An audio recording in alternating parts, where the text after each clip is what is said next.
আমাদের যে আজকের যে লেকচার, আমাদের আজকের লেকচার হচ্ছে একদম প্রথম অধ্যায় ভৌত রাশি ও পরিমাপ। ঠিক আছে, আমরা আমাদের রুটিন বা আমাদের প্ল্যান, অর্থাৎ আমরা টেস্ট পরীক্ষায় অর্থাৎ নির্বাচনী পরীক্ষায় এই পরীক্ষার উদ্দেশ্যে আমাদের প্রস্তুতিটা কতটা সুদৃঢ় হবে আমি সেরকম ভাবে একটা প্ল্যান করছি আপনাদের জন্য। সেই প্ল্যানে প্রত্যেকটা চ্যাপ্টারের যে কনসেপ্ট গুলো আছে আমাদের, যেগুলো আমাদের সৃজনশীল রিলেটেড, সেই টপিক গুলো আমরা আলোচনা করব এবং আপনাদের প্রত্যেকের প্রবলেম, অধ্যায় ভিত্তিক যে সমস্যাগুলো আপনাদের আছে, সিকিউ সমস্যা, এমসিকিউ সমস্যা টোটালি, সেগুলো আমরা এখানে সলভ করার চেষ্টা করব। ঠিক আছে, তো প্রত্যেকটা ক্লাস মানে অধ্যায় যতগুলো ক্লাস দেওয়ার দরকার আমার কাছে মনে হয়েছে সেরকম ভাবে একটা প্ল্যান সাজানো হয়েছে। ঠিক আছে, তো আমাদের এই অধ্যায় ভিত্তিক যে আমরা যে সলভ করব প্রবলেম গুলো বা যে ক্লাসগুলো আমাদের হবে, তার প্রথম ক্লাস, প্রত্যেকটা অধ্যায়েরই প্রথম ক্লাস হবে হচ্ছে কনসেপ্ট ক্লাস। তার মানে আমি এখানে দুটো পার্টে আলোচনা হবে।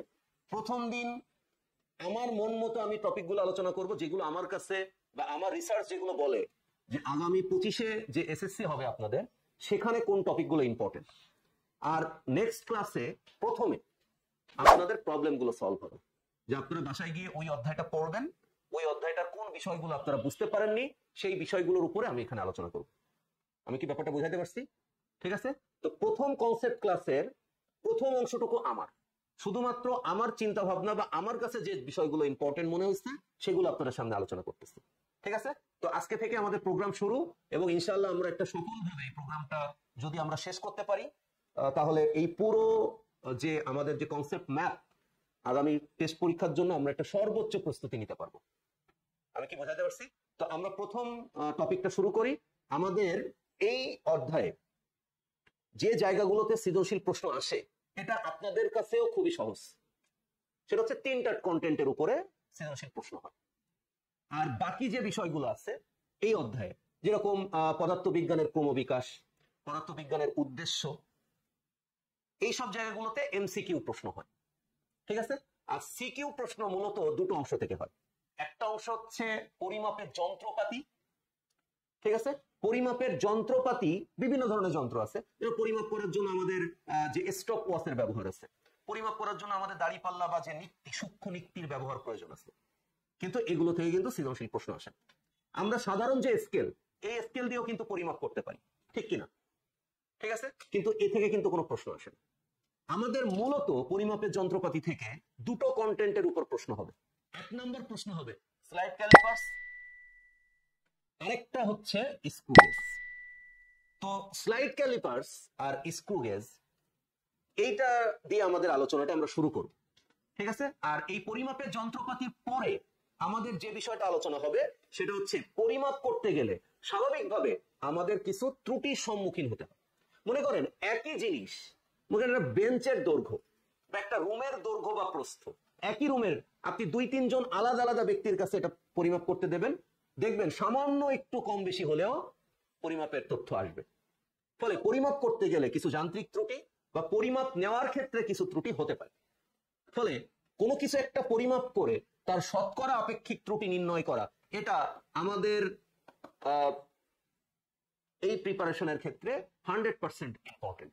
বিশেষ করে আপনাদের উচ্চতর দক্ষতার যে প্রশ্ন, অর্থাৎ ঘ নম্বর প্রশ্নের উত্তর দিতে গেলে এই পরিমাপের ত্রুটি বা আপেক্ষিক শতকরা ত্রুটি নির্ণয় করো, এটা কিন্তু আসবেই বা থাকবেই বলা যায়। ঠিক আছে, ফলে আমরা ধারাবাহিকভাবে এগুলো আলোচনা করব। তো আমরা প্রথমে আলোচনাটা শুরু করতে চাই একদম রুট লেভেল থেকে। যতটুকু বলা প্রয়োজন সেটা হলো, আমরা এই পরিমাপের যন্ত্রপাতি, এখানে স্লাইড ক্যালিপার্স বা স্ক্রু গেজ, এটা আমরা কেন প্রয়োজন হলো আমাদের। আমাদের কাছে তো পরিমাপ করার জন্য এরকম সাধারণ স্কেল ছিলই, তাহলে কেন আবার স্ক্রু গেজ আর স্লাইড ক্যালিপার্স লাগবে?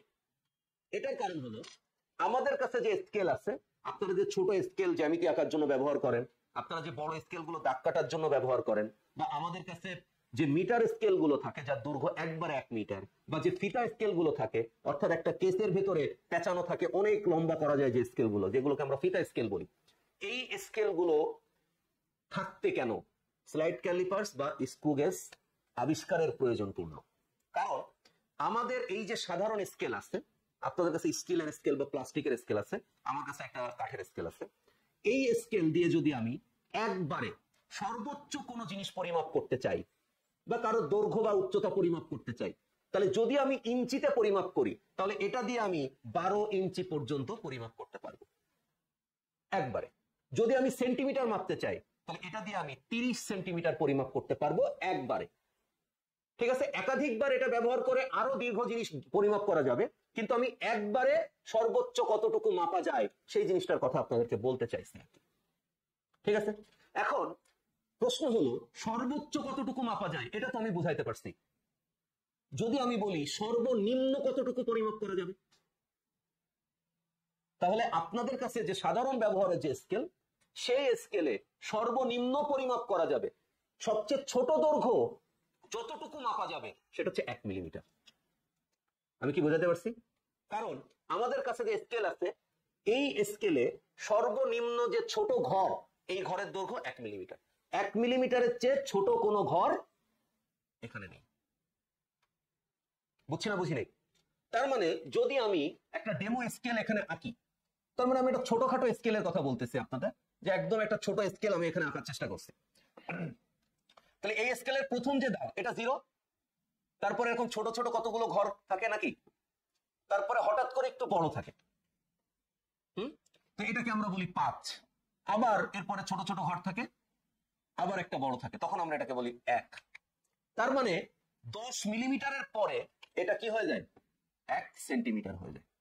তার মানে সাধারণ স্কেল দিয়ে আমি মিলিমিটার পরিমাপ করতে পারবো, তবে 1 মিলিমিটারের কম অর্থাৎ ভগ্নাংশ মিলিমিটার পরিমাপ করতে পারবো না। কারণ এই যে ছোট ছোট ঘরগুলো আছে, এই ছোট ঘরের দৈর্ঘ্য কতটুকু?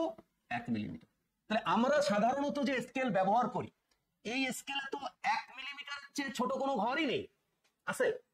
তাহলে 1 মিলিমিটারের চেয়ে ছোট আমরা কিভাবে মাপবো? বুঝতে পারছেন?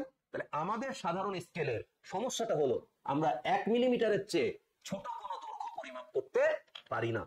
কিন্তু আমাদের চারপাশে অনেক বস্তুই পাওয়া যাইতে পারে যার দৈর্ঘ্য বা যার প্রস্থ বা যার উচ্চতা 1 মিলিমিটারের চেয়ে কম। আমি বুঝাতে পারছি কিনা? তার মানে 1 মিলিমিটারের চেয়ে কম যদি কোনো বস্তু হয়, তাহলে সেটা তো আমি স্লাইড ক্যালিপাস দিয়ে মাপতে পারবো, মানে সাধারণ স্কেল দিয়ে আমি আর মাপতে পারবো না। সেটা মাপার জন্য আমার কি দরকার হবে? স্লাইড ক্যালিপাস দরকার। আমি কি বোঝাতে পারছি? তার মানে আমরা এই স্লাইড ক্যালিপার্স আর স্ক্রু গেজ যেটা ব্যবহার করছি বা তৈরি করছি, সেটা তৈরি করার কারণ হচ্ছে সাধারণ স্কেলে 1 মিলিমিটারের চেয়ে কম কোনো দাগ কাটা থাকে না। এই জন্য সাধারণ স্কেলের সাহায্যে ভগ্নাংশ মিলিমিটার পরিমাপ করা যায় না। ভগ্নাংশ মিলিমিটার মানে কি? মনে করেন 0.2 মিলিমিটার, 0.5 মিলিমিটার, 0.02 মিলিমিটার, এটা কি সবই ভগ্নাংশ না? সবই 1-এর চেয়ে কম না এর মান? তাহলে 1-এর চেয়ে কম বা 1 মিলিমিটারের চেয়ে কম যদি দাগ কাটা নাই থাকে, তাহলে তা দিয়ে কোনোদিন 1 মিলিমিটারের কম পরিমাপ করা যাবে? যাবে না। অর্থাৎ আমরা ভগ্নাংশ মিলিমিটার পরিমাপ করতে চাই, তার মানে 1 মিলিমিটারের চেয়েও কম অর্থাৎ ক্ষুদ্র দৈর্ঘ্য আমরা পরিমাপ করতে চাই। সেই জন্য সাধারণ স্কেল থাকা সত্ত্বেও আমরা স্পেশাল ভাবে স্লাইড ক্যালিপার্স আর স্ক্রু গেজ মানে তৈরি করছি। ব্যাপারটা আমি বোঝাতে পারছি কিনা? মনে থাকবে? তাহলে স্লাইড ক্যালিপার্স আর স্ক্রু গেজ, এটার ব্যবহারের সুবিধা কি? এটা দিয়ে আমরা ভগ্নাংশ মিলিমিটার পরিমাপ করতে পারি। কিন্তু সাধারণ স্কেলে এই মিলিমিটারের চেয়ে ক্ষুদ্র ঘর থাকে না বলে আমরা সেটা দিয়ে ভগ্নাংশ মিলিমিটার মাপতে পারি না। মনে থাকবে? তো এইটা একদম রুট লেভেলের প্রশ্ন, যে কেন আমরা স্লাইড ক্যালিপার্স আর স্ক্রু গেজ ব্যবহার করব? কারণ আমরা ভগ্নাংশ মিলিমিটার মাপতে চাই, আমরা 1 মিলিমিটারের চেয়ে ক্ষুদ্র দৈর্ঘ্য মাপতে চাই। বুঝতে পারছেন? ওকে, আচ্ছা। এখন প্রশ্ন হচ্ছে, এই যে আমরা বলতেছি ক্ষুদ্র দৈর্ঘ্য পরিমাপ করব, ক্ষুদ্র মানে তো আমরা বুঝছি খুব ছোট। খুব ছোট বলতে আমরা এটা বুঝতেছি ভগ্নাংশ মিলিমিটার পরিমাপ করব। ওকে, কিন্তু আমার প্রশ্ন হচ্ছে দৈর্ঘ্য বলতে আমরা কি বুঝি? বোঝেন নাই প্রশ্নটা? দৈর্ঘ্য বলতে আমরা কোনো একটা পুকুরের গভীরতা মাপবো, সেই গভীরতাকেও কিন্তু আমরা দৈর্ঘ্য বলতে পারি। বোঝেননি আমার কথা? আমরা কোনো একজন ব্যক্তির হাইট, উচ্চতা মাপবো, সেই উচ্চতাটাকে কিন্তু আমরা দৈর্ঘ্য বলতে পারি। ঠিক আছে? আমরা কোনো একটা বস্তুর, মানে মনে করেন একটা সিলিন্ডারের, একটা পাইপের ব্যাস পরিমাপ করব, তার মানে কতটুকু চওড়া এটা মাপবো, এটাও কিন্তু একটা দৈর্ঘ্য। আমি কি বোঝাতে পারছি? আমরা কোনো কিছুর পুরুত্ব পরিমাপ করব, সেটাও কিন্তু একটা দৈর্ঘ্য। তো আমরা দৈর্ঘ্য বলতে আসলে এখানে অনেক কিছুই বোঝানোর চেষ্টা করছি, কিন্তু মনে রাখার জন্য আমরা এখানে দৈর্ঘ্য বলতে 4টা শব্দ মনে রাখবো। কি কি? প্রথম হচ্ছে ব্যাস। তো ব্যাস যখন আমরা বলি, আমাদের অনেকের কাছেই এই প্রশ্নটা হতে পারে যে স্যার তাহলে তো ব্যাসার্ধও একটা দৈর্ঘ্য, কিন্তু আমাদের মনে রাখতে হবে স্লাইড ক্যালিপার্স বা স্ক্রু গেজের সাহায্যে আমরা কখনো কি মাপতে পারবো না, ডিরেক্ট ব্যাসার্ধ পরিমাপ করতে পারবো না। আমরা ব্যাসই পরিমাপ করব সব ক্ষেত্রেই, সব অঙ্কে। ব্যাস পরিমাপ করার পর আমরা যদি তাকে 2 দিয়ে ভাগ করি, তখন আমরা কি পাবো? তখন আমরা ব্যাসার্ধ পাবো। ব্যাপারটা আমি বুঝাইতে পারছি কিনা? মনে থাকবে? তাহলে ডি কে 2 দ্বারা ভাগ করে আমি কি পাবো? ব্যাসার্ধ পাবো। মনে থাকবে? আচ্ছা। আর দৈর্ঘ্য মানে তো আমরা বুঝছি, প্রস্থ মানে আমরা জানি, উচ্চতা মানেও আমরা জানি। তাহলে দৈর্ঘ্য বলতে আমরা এখানে 4টা শব্দ মনে রাখবো। ব্যাস, দৈর্ঘ্য নিজেই দৈর্ঘ্য, প্রস্থ মানেও দৈর্ঘ্য, আবার উচ্চতা মানেও কি? দৈর্ঘ্য। মনে থাকবে? তাহলে আমরা এই ক্ষুদ্রতম দৈর্ঘ্য বা ক্ষুদ্র দৈর্ঘ্য এটা কার সাহায্যে নির্ণয় করব? স্লাইড ক্যালিপার্স বা স্ক্রু গেজের সাহায্যে নির্ণয় করব। তাহলে যন্ত্র তো আমার কাছে আছে, কিন্তু যন্ত্রের সাহায্যে আমরা যখন দৈর্ঘ্যটা পরিমাপ করব, তখন আমাদের কাছে কি কোনো সূত্রের প্রয়োজন হবে না? হবে না? তাহলে এই দৈর্ঘ্য বা ব্যাস বা প্রস্থ বা উচ্চতা মাপার জন্য স্লাইড ক্যালিপার্সেরও একটা স্পেশাল সূত্র আছে, আবার স্ক্রু গেজের কি আছে? স্পেশাল সূত্র আছে। আমরা সেই সূত্রটাই একটু আসি। তো আপনারা এখানে খেয়াল করতে পারছেন, 1 নম্বরে আমি এখানে স্লাইড ক্যালিপার্সের সূত্র লিখছি। ওকে, যেহেতু এখানেও 1 নম্বরে স্লাইড ক্যালিপার্স, তাই এটা আমি 1 দিয়েই বোঝানোর চেষ্টা করছি। ঠিক আছে? এখানে ডি মানে আমি বোঝাতে চাইছি ব্যাস, আর এল মানে আমি যে কোনো দৈর্ঘ্য বোঝাতে চাইছি। ঠিক আছে? তাহলে সূত্রটা হলো M plus V into VC. Okay, এখন প্রশ্ন হলো যে এখানে এম বলতে কি বোঝায় আর ভি বলতে কি বোঝায়? ঠিক আছে, আমরা মনে রাখবো এই যে আমরা স্লাইড ক্যালিপার্স, এই স্লাইড ক্যালিপার যে তৈরি করছি, এই স্লাইড ক্যালিপার্স এর মধ্যে কয়টা স্কেল থাকে? এই স্লাইড ক্যালিপার্স এর মধ্যে 2টা স্কেল থাকে। কয়টা স্কেল? 2টা। যদি আমি একটু সাধারণভাবে স্লাইড ক্যালিপার্সটা আপনাদেরকে দেখাই, তাহলে আপনারা দেখবেন এটা হচ্ছে স্লাইড ক্যালিপার্স। ঠিক তো? তাহলে এই স্লাইড ক্যালিপার্স এর একটা আছে ফিক্সড, মানে একটা স্কেলকে কখনোই নড়ানো যায় না, যেটা লম্বা আপনি এখানে দেখতে পাচ্ছেন। ঠিক আছে, এইটাকে বলে মূল স্কেল। তাহলে আমরা এটার নাম হচ্ছে মূল বা প্রধান স্কেল। এবার বলেন প্রধানকে ইংরেজিতে কি বলে? মেইন। এই জন্য আমরা এটাকে বড় হাতের এম দিয়ে প্রকাশ করছি, মেইন স্কেল। ওকে, আচ্ছা, এরপরে আরেকটা স্কেল এখানে থাকে, এই স্কেলটার নাম হচ্ছে ভার্নিয়ার স্কেল। তাহলে যখন ভার্নিয়ার স্কেল আমাদের কাছে থাকবে,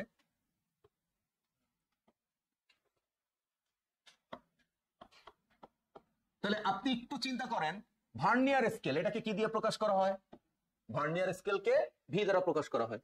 তাহলে মেইন স্কেল, এই জন্য মেইন স্কেল পার্টকে এম, ভার্নিয়ার স্কেল এই জন্য ভার্নিয়ার স্কেল পার্টকে ভি দিয়ে আমরা প্রকাশ করছি। মনে থাকবে?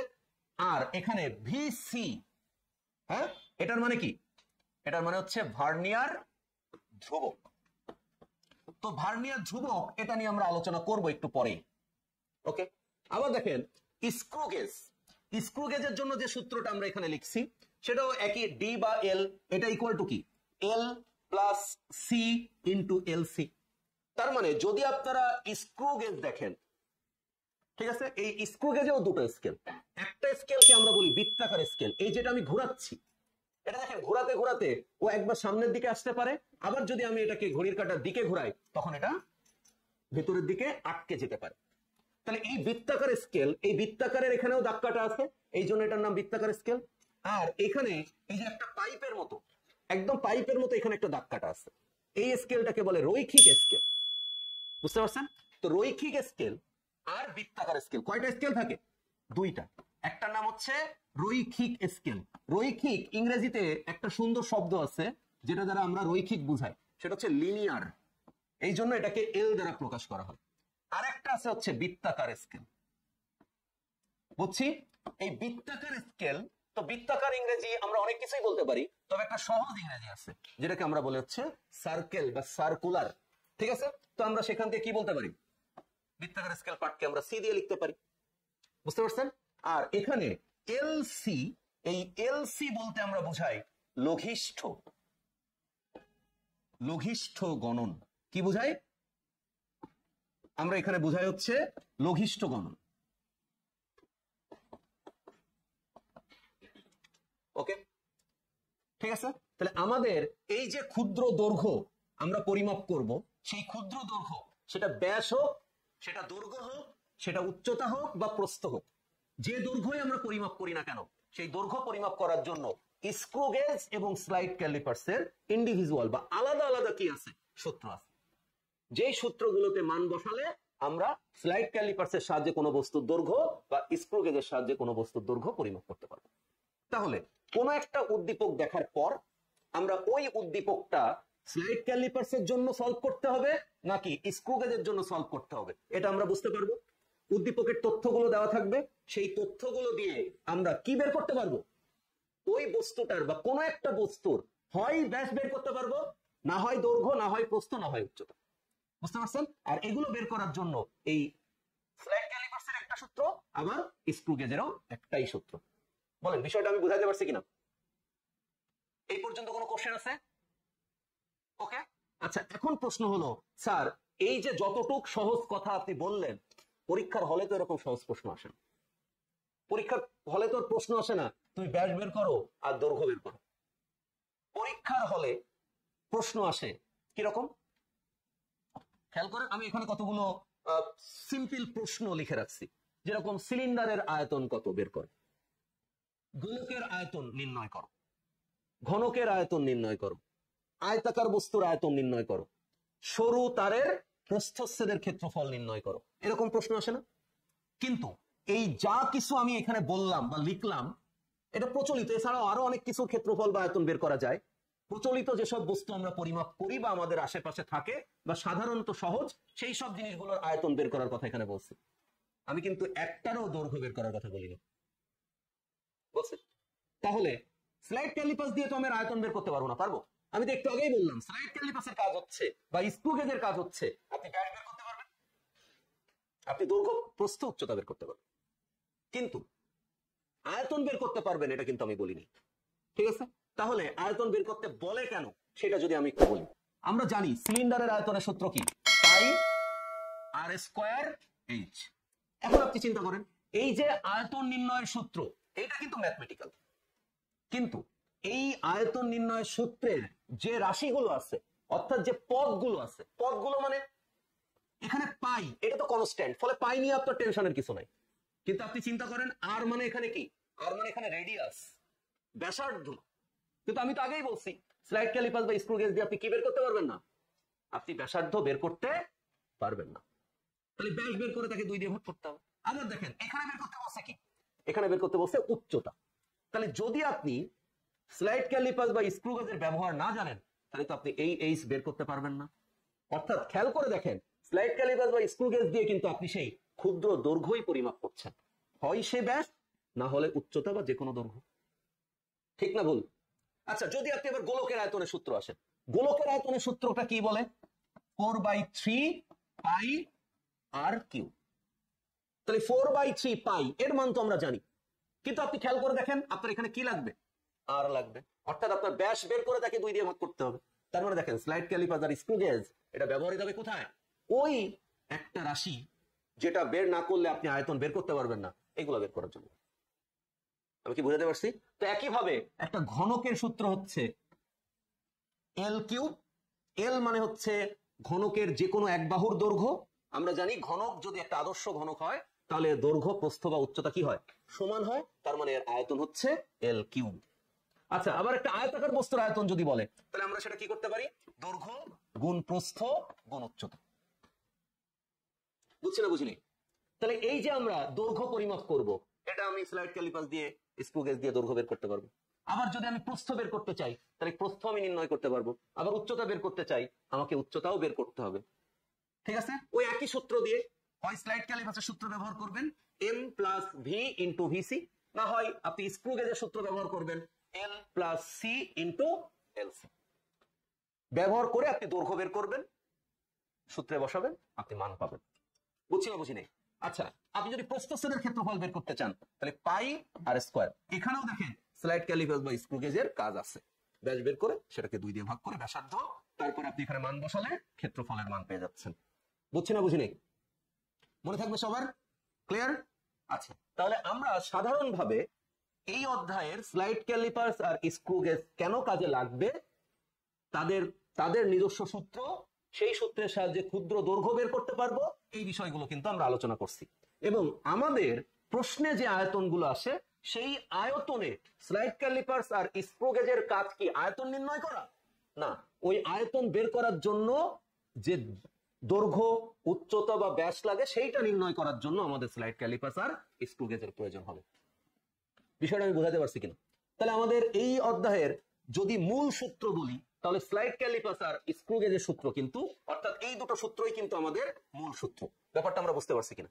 তাহলে এই দুটো সূত্রের আরেকটু ডিটেইল আমাদের জানা দরকার, কারণ আমাদের এখানে ভিসি অর্থাৎ ভার্নিয়ার ধ্রুবক বা লঘিষ্ঠ গণন, এটা কিন্তু আমরা এখনো কিছু বলি না এই সম্পর্কে। ঠিক আছে, আমরা এম আর ভি এটা কিন্তু বুঝতে পারছি। দুটো স্কেল, সেই দুটো স্কেলের মান, প্রধান স্কেলের মান বলে দেওয়া থাকবে প্রশ্নে, তো প্রধান স্কেলের মান বলে দেওয়া থাকলে আপনি এম ইকুয়াল টু বসাতে পারবেন। যদি ভার্নিয়ার স্কেলের কথা বলে দেওয়া থাকে তাহলে আপনি ভি ইকুয়াল টু বসাতে পারবেন। কিন্তু ভিসি অর্থাৎ ভার্নিয়ার কনস্ট্যান্ট আর এলসি অর্থাৎ লিস্ট কাউন্ট, এটা কিন্তু আপনাকে নির্ণয় করে নিতে হবে। এটার মান ডিরেক্ট দেওয়া থাকতেও পারে, নাও থাকতে পারে। ঠিক আছে, প্রশ্নটা বুঝছি কিনা? তাহলে আমাদের এখন একটু আলোচনা করে নিতে হবে, সেটা হচ্ছে এই ভিসি আর এলসি এটা বলতে কি বুঝো। তো আমরা এখানে আবার সেই স্লাইড ক্যালিপাসের সূত্রটা লিখছি, আপনারা দেখতে পাচ্ছেন এখানে ডি বা L equal to M plus V into VC. আমরা আলোচনা করব এই ভিসিটা নিয়ে। আসলে যদি আপনাদের কাছে কেউ কখনো জিজ্ঞাসা করে যে কোন একটা স্লাইড ক্যালিপার্সের ভিসি বলতে তুমি কি বুঝো, মানে এটা মন থেকে ফিল করা বলে যে ভিসি বলতে তুমি কি ফিল করো, এটা যদি আমি এক কথায় বলতে চাই এর উত্তরটা, তাহলে এর উত্তরটা কি হবে? উত্তরটা হবে ভিসি বলতে ওই স্লাইড ক্যালিপার্সের এমন একটা মান বুঝায়, এটাই তার সর্বনিম্ন মান, ওর থেকে ছোট আর কোনো দৈর্ঘ্য তুমি পরিমাপ করতে পারবা না। তার মানে যদি কোনো একটা স্লাইড ক্যালিপার্সের ভিসি এর মান 0.2 মিলিমিটার হয়, সে হতেই পারে। বা যদি কোনো কিছু ভিসি এর মান 0.1 মিলিমিটার হয়, এখন কোশ্চেন হচ্ছে এই 0.1 মিলিমিটার বলতে কি বুঝো? 0.1 মিলিমিটার পর্যন্ত আমি বুঝি যে আমার কাছে যে স্লাইড ক্যালিপার্সটা আছে, এই স্লাইড ক্যালিপার্সটার সাহায্যে আমি অনেক কিছুর দৈর্ঘ্য মাপতে পারবো, কিন্তু সর্বনিম্ন দৈর্ঘ্য মাপতে পারবো 0.1 মিলিমিটার। এর চেয়ে কম দৈর্ঘ্যের মাপ আমি আর নিতে পারবো না, ওর চেয়ে বেশি পারবো। তার মানে যদি আমি এই স্কেলটার কথা আপনাদের কাছে জিজ্ঞাসা করি, তাহলে এই স্কেলটা সর্বনিম্ন পাঠ কত? 1 মিলিমিটার। বুঝছি? তাহলে আমরা স্লাইড ক্যালিপাসের সাহায্যে সর্বনিম্ন কতটুকু পাঠ নিতে পারবো, সেটা ওর ভার্নিয়ার ধ্রুবক দেখে আপনি বুঝতে পারবেন। তাই ভার্নিয়ার ধ্রুবক মানে কি? ভার্নিয়ার ধ্রুবক বলতে আমরা বুঝাইতেছি খুব সিম্পলি যে ওই মান মানে হলো ওই স্লাইড ক্যালিপাস দিয়ে ওর চেয়ে বেশি দৈর্ঘ্য আপনি আর পরিমাপ করতে পারবেন না, ওইটাই হচ্ছে ওর সর্বনিম্ন মান। বুঝছি? আচ্ছা, এখন আমাদের এত কথা তো আর পরীক্ষার সময় প্রশ্নে লেখা থাকবে না, থাকবে? পরীক্ষার হল মানে যুদ্ধের ময়দান, এখানে আপনাকে কি করতে হবে? ছলে বলে কৌশলে এনি হাও ওই যুদ্ধ জয় করে আসতে হবে। বিষয়টা খানিকটা এরকম, ওইখানে আপনি ব্রেন স্ট্রিমিং করে প্রশ্নের উত্তর দিতে পারবেন না, যে আমি ওইখানে যে বানায় মনে করে করে প্রশ্নের উত্তর দেব। এখানে আপনাকে কঠোর পরিশ্রম, প্র্যাকটিস এবং কিছু টিপস ট্রিক্স মনে রাখতে হবে। যেরকম আমাদের বইতে ভার্নিয়ার ধ্রুবক বলতে এরকম একটা শর্টকাট সংজ্ঞা যদি বলি, তাহলে এরকম লেখা থাকে, যেখানে ভিসি মানে হচ্ছে এস বাই এন। ভিসি মানে এস বাই এন। এখন প্রশ্ন হচ্ছে এস বলতে তুমি কি বুঝো? আমাদের বইতে লেখা থাকে এস মানে হচ্ছে মূল স্কেলের ক্ষুদ্রতম এক ঘরের দৈর্ঘ্য। তার মূল স্কেলের অর্থাৎ মেইন স্কেলের ক্ষুদ্রতম এক ঘর কত থাকে? মেইন স্কেল মানে এই স্কেল 1 মিলিমিটার। ওকে, তার মানে উপরে আপনার এস এর পরিবর্তে আপনি কত বসাতে পারবেন? 1 মিলিমিটার বসাতে পারবেন। আর এন মানে কি? এন মানে হচ্ছে একটা স্লাইড ক্যালিপাসের সাথে আরেকটা কি স্কেল থাকে? Vernier scale. ওই ভার্নিয়ার স্কেলে যতগুলো ঘর দাগ কাটা থাকে, আপনাদের মনে রাখতে হবে সাধারণত কোন ভার্নিয়ার স্কেলে 10 ঘর দাগ কাটা থাকে। আমি কিন্তু এটা বলিনি যে এর চেয়ে বেশি ঘর দাগ কাটা থাকতে পারবে না, এটা কিন্তু আমি বলিনি। বুঝছি? এর চেয়েও বেশি দাগ কাটা থাকতে পারে, 20 ঘর দাগ কাটা থাকতে পারে, 40 ঘর দাগ কাটা থাকতে পারে, 50 ঘর দাগ কাটা থাকতে পারে, পারে। কিন্তু নর্মালি কতটুক থাকে? কতটুক থাকে? 10 ঘর থাকে। তাহলে n মানে সেই 10 ঘর বসবে, অর্থাৎ ভার্নিয়ার স্কেলের ভাগ সংখ্যা, এটা নিয়ে আমাদের প্রবলেম নেই। আমাদের প্রবলেম হচ্ছে s মানে কি। তো আপনি এইটা মনে রাখতে যাবেন না, আপনি মনে রাখবেন সাধারণভাবে আমি যেটা পড়াই সেটা, কারণ পরীক্ষার হলে এইটাই আপনার কাজে লাগবে। আমি এখানে এস বলতে কি বুঝাইছি? আমি এখানে এস বলতে বুঝাইছি মূল ও ভার্নিয়ার স্কেলের ক্ষুদ্রতম ঘরের পার্থক্য। তার মানে আমাদের স্লাইড ক্যালিপার্সে যে দুটো স্কেল থাকে ভাই, এই দুটো স্কেলের যে ঘর বা দাগ কাটা থাকে, এটা কিন্তু কি থাকে না, এটা কিন্তু সেম থাকে না। তার মানে ভার্নিয়ার স্কেলের ঘরগুলো যতটুকু, মানে আমি যদি আপনাদের নর্মালি বুঝাই, তা মনে করেন প্রধান স্কেলের ক্ষুদ্রতম একটা ঘরের দৈর্ঘ্য এরকম এতটুকু জায়গা, তাহলে ভার্নিয়ার স্কেলেরও কি এতটুকু হলে হবে? ভার্নিয়ার স্কেলের দৈর্ঘ্য এর থেকে ছোট থাকে। তাহলে এই ঘরের দৈর্ঘ্য যতটুকু লম্বা, এই ঘরের দৈর্ঘ্য কি ততটুকু একই? না, একই না। তার মানে কি প্রধান স্কেল আর ভার্নিয়ার স্কেলের মধ্যে কিন্তু পার্থক্য আছে। বুঝতে পারছেন? আপনাকে মনে রাখতে হবে ওই প্রধান স্কেল আর ভার্নিয়ার স্কেলের ঘরের পার্থক্যটা আপনাকে এই এস জায়গায় বসাতে হবে। কারণ আপনারা হয়তো মনে মনে ভাবছেন যে স্যার ব্যাপারটা বুঝি নাই, ম্যাথমেটিক্যালি বুঝাইলে ভালো হয়। বিষয়টা হলো, মনে করেন আপনার উদ্দীপক এরকম লেখা থাকবে, ভার্নিয়ার স্কেলের ক্ষুদ্রতম 10 ঘর প্রধান স্কেলের 9 ঘরের সমান। ওই যে আমি বলছি প্রধান স্কেলের ঘরগুলো একটু বড় আর ভার্নিয়ার স্কেলের ঘরগুলো দৈর্ঘ্যে একটু কি ছোট। বুঝছি না বুঝি নাই? তাহলে প্রধান স্কেলের 9 ঘর ভার্নিয়ার স্কেলের কত ঘরের সমান? 10 ঘরের সমান। বলেন এদের মধ্যে পার্থক্য আছে না নাই? কত ঘরের পার্থক্য? 1। তাহলে সেই 1 বসবে কোথায়? এস এর জায়গায়। আচ্ছা, এখন বলবেন স্যার এটা মনে রাখার উপকারিতা বলেন। দেখেন, মনে করেন আরেকটা অঙ্ক যদি আমি বলি, ভার্নিয়ার স্কেলের 19 ঘর 20 ঘর, ভার্নিয়ার স্কেলের কত ঘর? 20 ঘর প্রধান স্কেলের 19 ঘরের সমান। তাহলে যদি এখন আমি ভিসি বের করতে চাই, তাহলে ভিসি ইকুয়াল টু কি? S by N. তাহলে এখানে এস কত বলেন আমাকে? 1। আর এন কত? 20। এন হচ্ছে প্রধান স্কেলের ভাগ সংখ্যা। তাহলে এন এখানে কত? 20। আর এদের মধ্যে পার্থক্য কত? 1। খুব সহজে বের করতে পারলাম না? তার মানে দেখেন, এটা মনে রাখলেও আমাদের বিশেষ কোনো অসুবিধা নেই, কিন্তু আমি এইটা মনে রাখার উপর, অর্থাৎ দ্বিতীয়টা মনে রাখার উপর জোর দিলাম কেন? এবার আমি বলতেছি। দেখেন, মনে করেন কোন একটা অঙ্কে আপনার দিয়ে দিল এরকম, আপনাকে টেস্ট নিল, যে আপনাকে বলছে ভার্নিয়ার স্কেলের 10 ঘর, ওকে ফাইন, কিন্তু প্রধান স্কেলের 8 ঘর। তাহলে আপনি যদি এটা মুখস্থ করেন এস মানে শুধু প্রধান স্কেলের ক্ষুদ্রতম 1 ঘর হবে, তাহলে কি আপনি তখন আর মান বসাতে পারবেন? কিন্তু এখানে দেখেন আমি বলছি কি, ঘরের পার্থক্যটা দেখবেন। পরীক্ষার হলে যেটা লাগবে, শুধু পরীক্ষার হলের জন্য আপনি এটা চিন্তা করবেন। কি চিন্তা করবেন? যে 10 আর 8, তাহলে এর মধ্যে পার্থক্য কত? তাহলে ভিসি ইকুয়াল টু উপরে বসবে 2, আর ভার্নিয়ার স্কেলের ঘর সংখ্যা কত? 10, তাহলে নিচে বসবে 10। বুঝতে পারছেন? তাহলে ভিসি মানে হলো প্রধান স্কেলের ক্ষুদ্রতম 1 ঘরের চেয়ে ভার্নিয়ার স্কেলের ক্ষুদ্রতম 1 ঘর কতটুকু ছোট, এইটা বুঝাবে। মানে আপনি আমাকে একটা জিনিস বলেন তো ভাই, এই চিত্র থেকে যে আসলে কতটুকু ছোট বলতে পারবেন কেউ? কতটুকু ছোট? কেন এই যে এইটা একটা যদি একটু বড় করে দেন, তাহলে আপনি বলতে পারেন না যে এইটুকু ছোট?